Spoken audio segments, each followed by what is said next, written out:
Assalamualaikum warahmatullahi wabarakatuh. Allahumma sholli ala Muhammad ya Rabbi sholli alaihi wasallim. Lillahi ta'ala inna lillahi wa inna ilaihi roji'un. Bismillahirrahmanirrahim. Halo guys. Selamat siang guys. Di siang hari yang terang benderang, redup-redup mendung ini guys, ya. Kita akan membicarakan hal yang paling pokok, paling utama, yang terbaik di kehidupan umat manusia. Oke guys. Ajaran suci mancing ikan mengajarkan yaitu tak ada ikan yang didapat tanpa umpan yang dilempar. Dan tak ada joran tanpa talinya. Paham guys? Tak ada ikan yang didapat tanpa umpan yang dilempar. Dan tak ada joran tanpa talinya. Mantap. Mantap jiwa guys.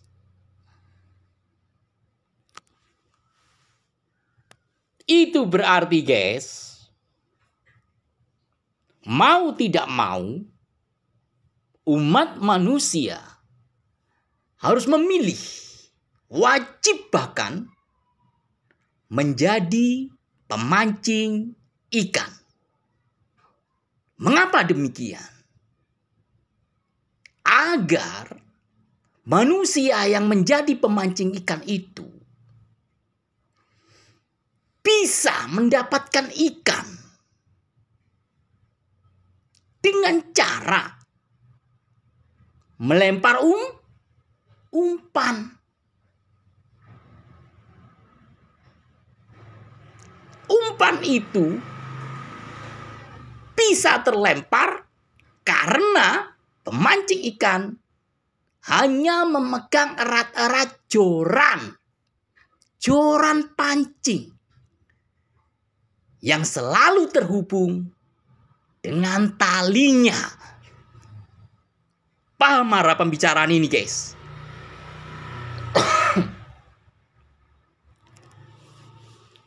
Dengarkan baik-baik guys, ya. Manusia hidup di dunia ini, ya, ada dua pilihan. Mau jadi ikan di dalam air gelap gulita hitam legam lautan, politik, dunia politik, atau menjadi pemancing ikan di daratan tinggi terang benderang, di tepi lautan. Semua mata nampak mampu melihatnya. Dan ikan yang di dalam air gelap gulita hitam legam lautan itu bisa hijrah pindah ke daratan terang benderang hanya bisa dilakukan oleh pemancing ikan. Paham di sini arah pembicaraannya guys ya. Jadi yang namanya politik itu bisa musnah, bisa selesai kalau ada pemancing ikan yang melempar umpan dan sanggup membuat pelaku politik itu hijrah ke daratan tinggi terang benderang. Semua mata nampak mampu melihatnya tanpa tipu daya. Paham ya guys ya? Kenapa demikian? Ini pertanyaannya. Kenapa demikian? Dengarkan baik-baik guys. Dengarkan baik-baik kalimat ini guys. Sebaik-baiknya lauk adalah cuka. Nabi Rasul, guys. Mohon dikoreksi. Pernah bilang begitu, guys. Berbicara seperti itu.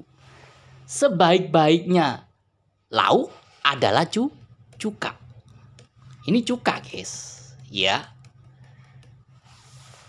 Tahukah kamu, guys? Apa yang dimaksudkan dengan kalimat sebaik-baiknya lauk adalah cuka?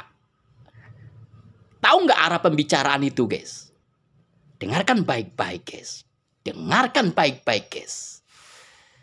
Ajaran suci mancing ikan mengajarkan yaitu sedalam-dalamnya laut, seluas-luasnya laut, tertutup rapat dengan permukaan airnya. Paham, guys? Sedalam-dalamnya laut, seluas-luasnya laut, tertutup rapat dengan permukaan airnya. Mantap, guys.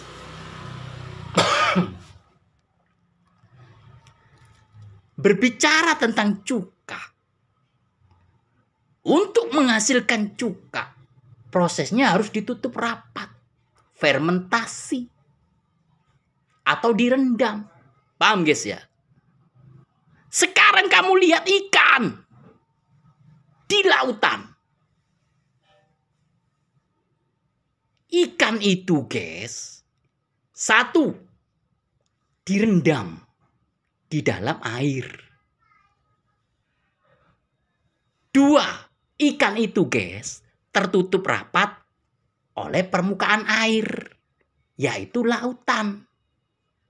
Jadi yang dimaksudkan cuka di sini adalah ikan segar, bugar, fermentasi, diproses ala zat Tuhan Allah.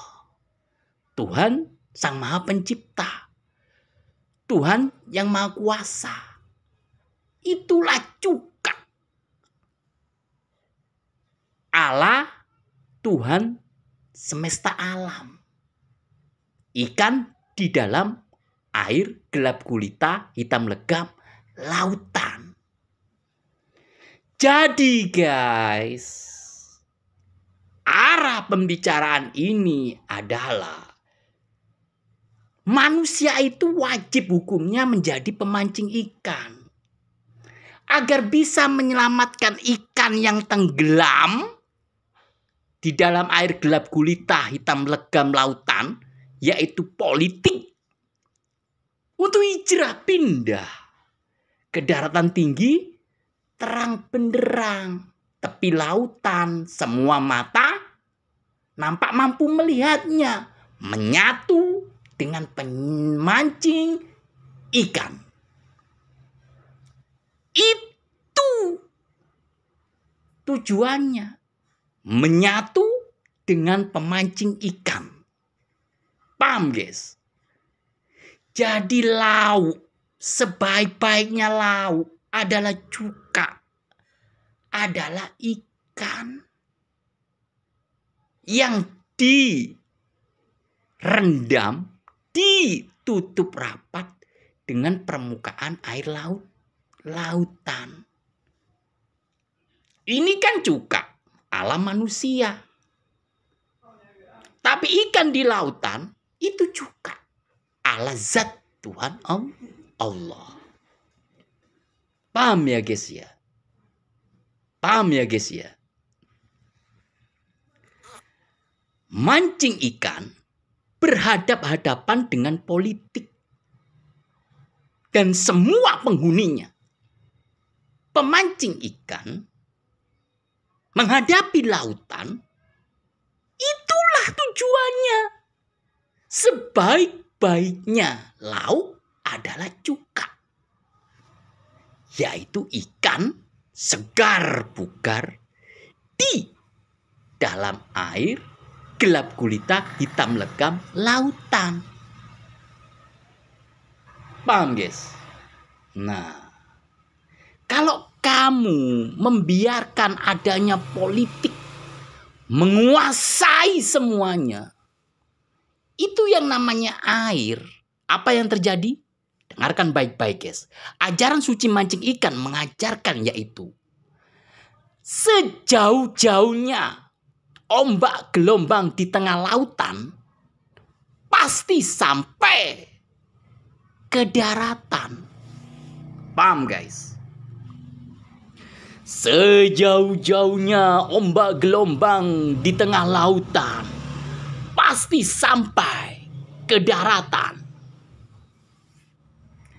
Kalau demikian adanya, apa yang terjadi dengan pemancing ikan?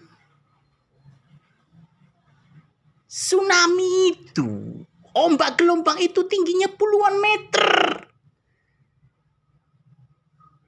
Bisa kebayang kan guys? Apakah pemancing ikan itu kalah? Belum tentu. Kenapa demikian? Ajaran suci mancing ikan mengajarkan yaitu pemancing ikan selalu berada di daratan tinggi terang benderang, tepi lautan. Paham guys?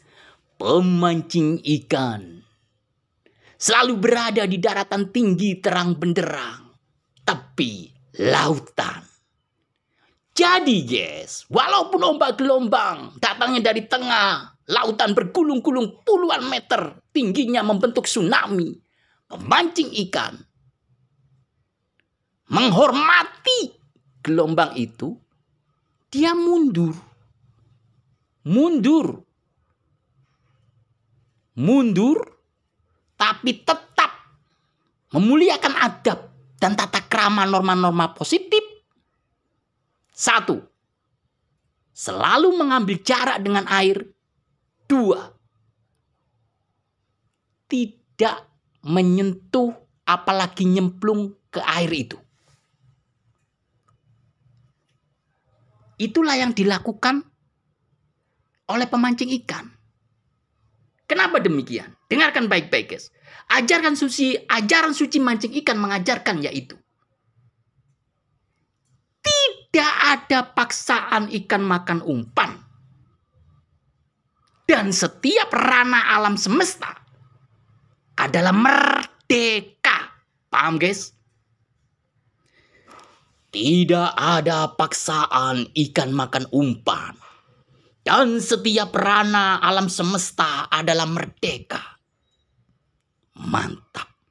Mantap jiwa guys. Walaupun tsunami itu bergulung-gulung, ombak gelombang tingginya puluhan meter, dia pemancing ikan tetap menjunjung tinggi adab tata krama norma-norma positif.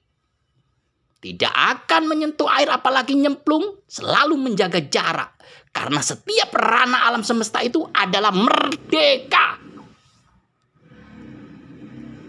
Jadi tidak akan mungkin kalah guys.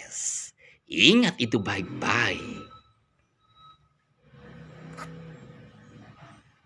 Paham di sini guys ya pentingnya jadi pemancing ikan? Paham ya?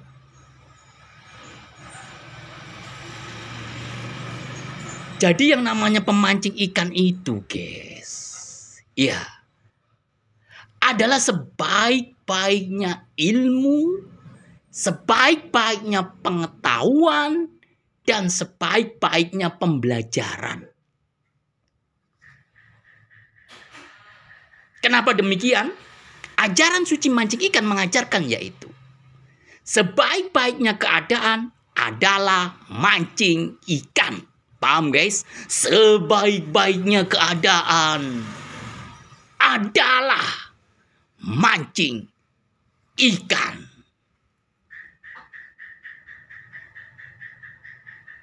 Paham guys? Dapatnya apa? Cuka. Yaitu ikan segar bugar dari dalam lautan. Ini cuka. Ikan segar bugar dari dalam lautan itu cuka ala zat Tuhan Allah. Tuhan Sang Maha Pencipta. Makanya kalau punya lautan, dijaga. Jangan dikotori, jangan dicemari. Berlakukan dalam kekuasaanmu itu urusan lautan, urusan ikan, hanya mancing ikan. Satu-satunya yang boleh dilakukan. Kenapa demikian? Kalau lautan itu penuh ikan, pasti banyak yang minggir, guys. Ikan kecil minggir, ikan besar minggir. Cari ikan cukup dengan sebatang bambu atau sebatang lidi, dikasih tali, dikasih umpan, dilempar, dapat ikan, guys. Banyak. Kalau lautannya original, alami, nggak ternodai, nggak dikotori, nggak dicemari, nggak dirusaki. Paham arah pembicaraan ini, guys ya? Paham ya? Jadi guys, mancing ikan berhadap-hadapan dengan politik dan semua penghuninya. Pemancing ikan menghadapi lautan itu mempunyai tujuan sangat teramat jelas sekali. Tanya sekarang, negaramu, bangsamu, tanah airmu dikuasai politik enggak? Lalu kenapa kamu diam aja? Mengapa kamu tidak menjadi pemancing ikan dan melakukan mancing ikan? Sehingga itu bangsa, negara rusuh, tanah air rusuh. Itu karena kamu tidak cerdas. Paham di sini? Mulut beragama, otak penuh dengan semua politik dunia. Lalu kau bilang minta surga. Dasmu apa ya? Dasmu apa ya? Sejak kapan, guys? Ya, otak ada politiknya. Lalu dapat surga itu sejak kapan? Ajaran dari mana? Itu dasmu itu ya. Itu dapat ilmu dari mana? Mulutnya beragama, otak ada politiknya. Lalu dapat surga. Minta surga. Itu ajaran ilmu dari mana? Nggak pernah terjadi, nggak pernah ada, guys. Paham ya? Oke, guys. Kalau ada salah-salah kata, saya mohon maaf sebesar-besarnya ya, guys ya. Lillahi ta'ala, inna lillahi wa inna ilaihi roji'un. Lillahi ta'ala, inna lillahi wa inna ilaihi roji'un. Wabillahi taufik walidayah. Wassalamualaikum warahmatullahi wabarakatuh.